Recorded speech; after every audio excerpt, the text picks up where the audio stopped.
حضرت تعالیٰ نے مضمون اس سلسلے کا یہ آخری پیغام ہے، آخری مجلس اعزا نہیں بلکہ آئندہ سال کے لیے انشاءاللہ اور زیادہ تیاری کے ساتھ یہ اشرا ارشاد حسین صاحب کرائیں گے انشاءاللہ۔ علی حبیبی کے ذخانہ میں اسی طرح سے قیامت تک مجلسوں کا سلسلہ جاری رہے گا، اور ایک دن انشاءاللہ اس مجلس میں خود امام زمانہ موجود ہوں گے۔ آج آخر میں بس میں چاہتا ہوں کہ چند آنسو ہماری آنکھوں سے بہہ جائیں۔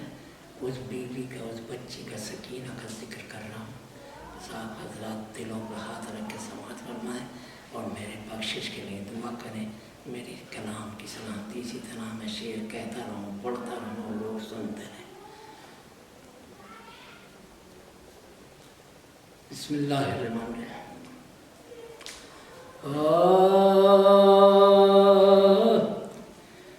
جس کا وطن نبی کا مدینہ ہے دوستو، انگشتری غم کا نگینہ ہے دوستو، جس کا سکون حسین کا سینہ ہے دوستو، اسی کا نام سکینہ ہے دوستو۔ میت پر جس کو باپ کی رونے نہیں دیا، اتنا ستایا چین سے سونے نہیں دیا، زہرا سے ملتے جلتے ہیں حالات زندگی، دونوں نے عمر باپ کو رونے میں کاٹ دی، بعد نبی ستاتے رہے ان کو امتی، بابا کے بعد اس پا جفا ختم ہو گئی۔ ارے یہ فرق ہے، وہ باپ کی میت پر روئی ہے، یہ چپ کے باپ کی غربت پر روئی ہے۔ تاریخ ظلم دیکھیں اگر آپ غور سے، گزریں گے دل کو تھام کے کیسے دور سے، رونا کہاں نصیب سکینہ کو شور سے، نام حسین لینے نہ پائی یہ زور سے، مارے تماچے گالوں پر گوہر اتار کے، اور پرسا دیا ہے باپ کا بیٹی کو مار کے، پرسا دیا ہے باپ۔ جب سب خیام جل گئے، اسباب لٹ گیا، زیر فلک تھی خاک پا اولاد مصطفیٰ، بچے شمار کرنے لگی بنت مرتضیٰ، زینب نے دل پکڑ کے یہ کلثوم سے کہا، ارے جس کے لیے تھی خاص وصیت حسین کی، ارے ڈھونڈو کہاں گئی وہ امانت حسین کی، کلثوم تم فرات پر جا کر کرو پتا، جاتی ہوں قتل گاہ کو میں غم کی مبتلا، آتا ہوا سوار اچانک نظر پڑا، پوچھا کہ کوئی بچہ تو تجھ کو، پوچھا کہ کوئی بچہ تو تجھ کو نہیں ملا، بولا کہ اس نشیب سے آتی ہے ایک صدا، وہ درد ہے کہ گھوڑے نے پانی نہیں پیا، بابا کو دے رہی تھی سکینہ صدا، اٹھو ملتے ہیں دونوں وقت دل فاطمہ، اٹھو رک کر کے پھر فرات کا بولی چچا، اٹھو امو پھوپھی کے سر پر نہیں ہے ردا، اٹھو آئی صدا کے مشک پا ہاتھوں کو وار کے،